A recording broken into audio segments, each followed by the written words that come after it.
You know, when the late German Chancellor and political theorist Otto von Bismarck said, politics is the art of the possible, he was referring to the propensity of politicians to create problems which might overwhelm them. Consider this.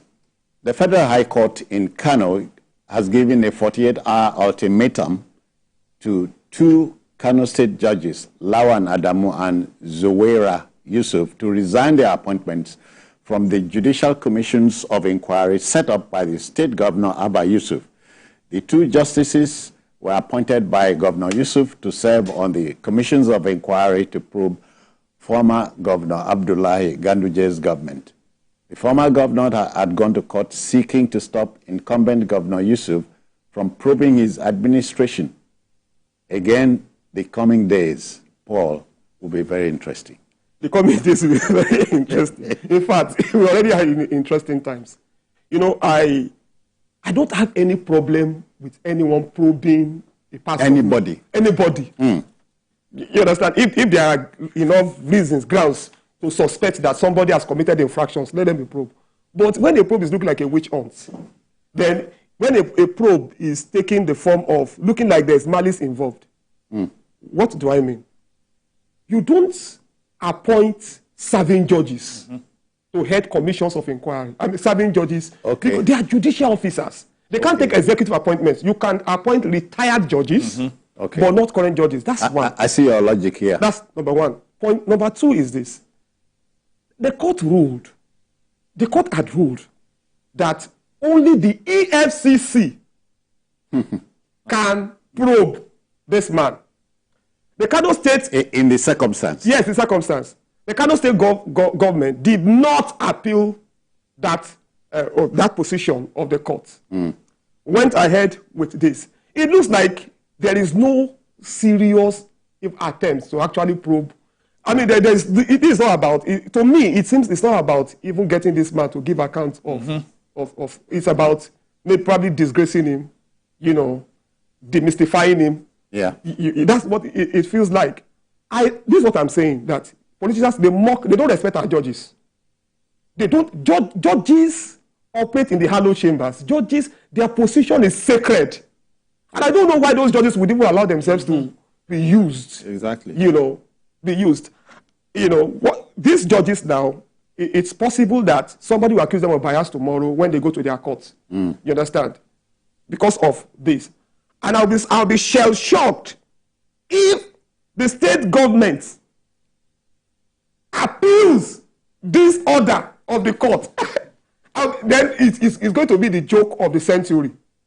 I think to preserve what is left of their honor, these two judges should immediately leave the commissions of inquiry. Immediately. They shouldn't wait for 48 hours. And if they don't, I think the NJC should step into it. Yeah.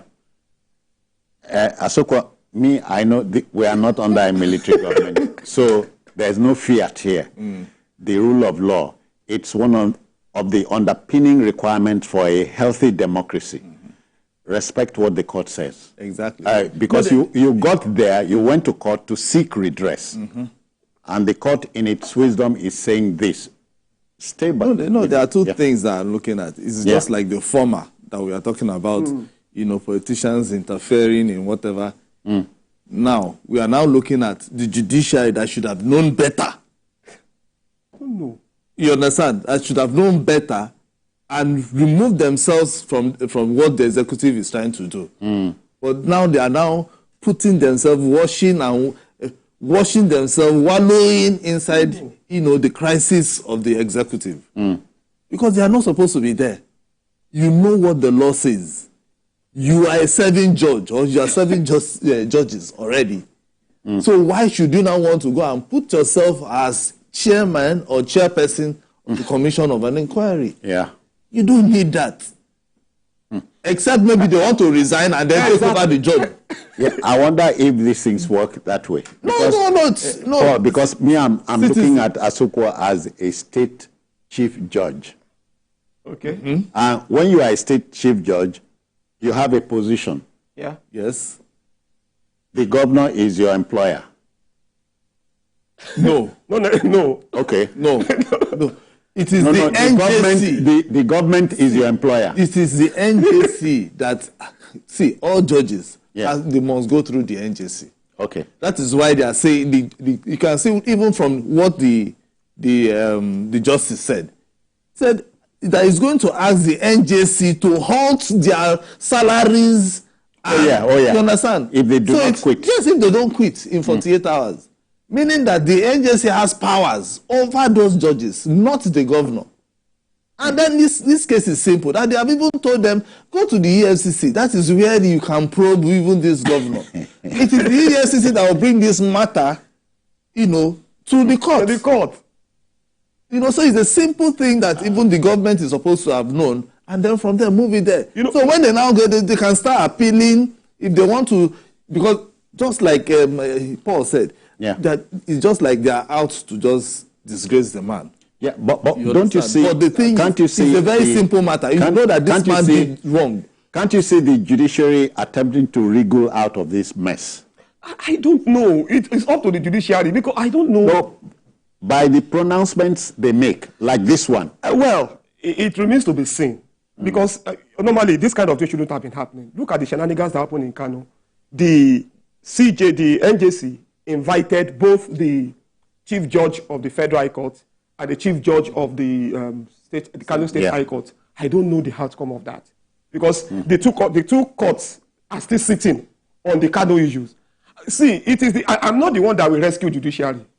The judiciary has... They have to rescue... It has to rescue itself. And errant judges should be disciplined. Okay. Because I can say it that these two judges heard, but in fact, they diminished themselves. What of errant politicians? Politicians will always be politicians. They will always be politicians. The judiciary should be the one punishing politicians, errant politicians, teaching them lessons. But when you... I don't know if it is... I don't know. The judiciary, they are the custodians of law. The statement he just made is true. The United Kingdom went to the polls yesterday. The votes were counted overnight. Today we have a new prime minister. Exactly. Because you have functional institutions. Exactly. Good. So the politicians there are human beings too. Can't we learn from them? Institutions. See, Rishi Sunak knew he had to resign. So he went to see the king. He tendered his resignation. The other man, what's his name again? The Stammer. He went there to see the king. The king asked him to form a government. And this thing is a system that has been working. All of us must deliberately make this system work. You see, politicians started having too much of power when they started single-handedly sponsoring political parties. In the Second Republic, you will see ordinary people were the ones financing the parties with their pennies. But when a man can bankroll candidates, one man will buy, what's it called now? Forms for all the senatorial candidates. So he wants to control them. Citizen, you are saying something about the UK. Do you know that in the UK, they have an unwritten constitution? Something that is unwritten, but it's working. It's working. Everybody knows that, okay, after... So ours should be... Our own that is even written, black and white, we are still making mistakes. So where do you now want them to write something that will stick in our heads? Politicians will always be politicians. Donald Trump, Donald Trump won't get his VP to change the situation. You understand what I'm saying? They are from the same party. The man stood his ground that this is what the law says. And that's how Biden came in. Exactly. That's how it should be.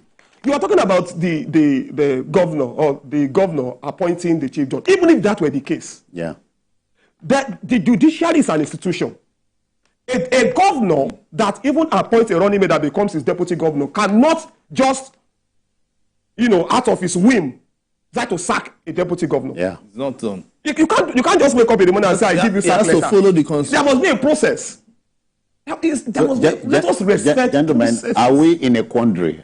Are we in a mess? We are not. So the thing is, we are not. It's just that I think what has just happened is that the politicians just want to create or rewrite our constitution for us in a way. Because I just noticed that in our constitution is just amended altered, amended, as altered. That is what is happening. And that is based on, okay, yes, I know, like America, they have different, their constitution, they also amend. Yeah. You understand?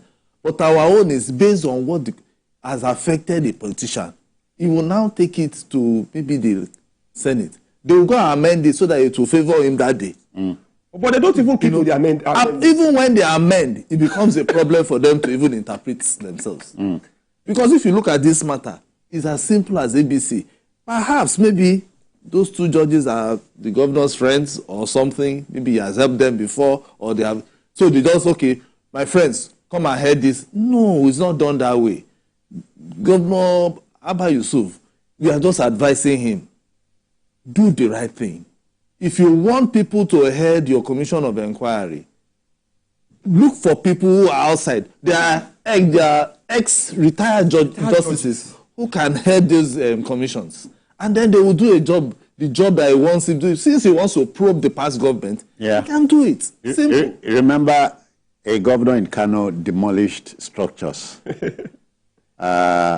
This didn't go down well with many people. Because even these judges, maybe they still have a long number of years to go. And then you now want to cut short their career. Because it's their career that is at stake. Exactly. I hope they realize so maybe they don't then know. I just for us to just advise the attorneys general in the state do when their governors make very terrible decisions like this. What if you see, the thing is, there was a time that they say you advise me to do something. If I don't want to take the advice, I think it's not advice.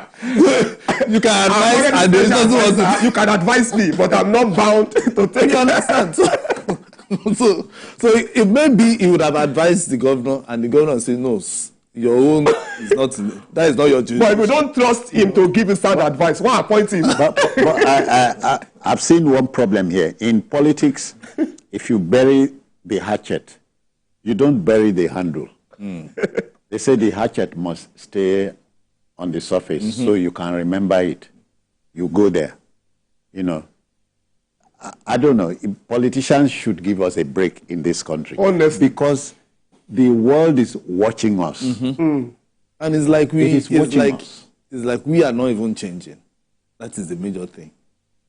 When other countries are moving forward, it's like we keep going backwards based on our own decisions. Even decisions that you know that, okay, when you look at it, you know that it is wrong.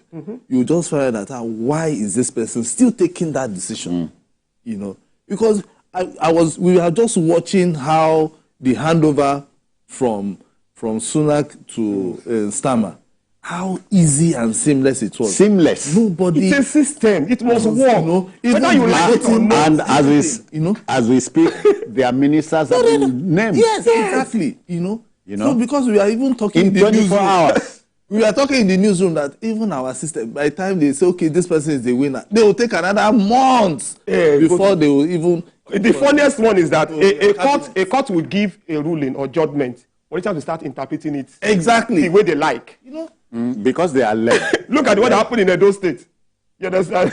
We're told that the court voided somebody's candidate. Are you talking about? You did not even this one that the Court of Appeal. Didn't you see a lawmaker coming to try to turn it around based on his own interpretation? So.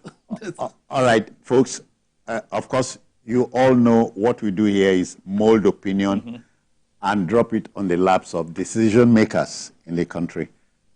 So we do this in good faith.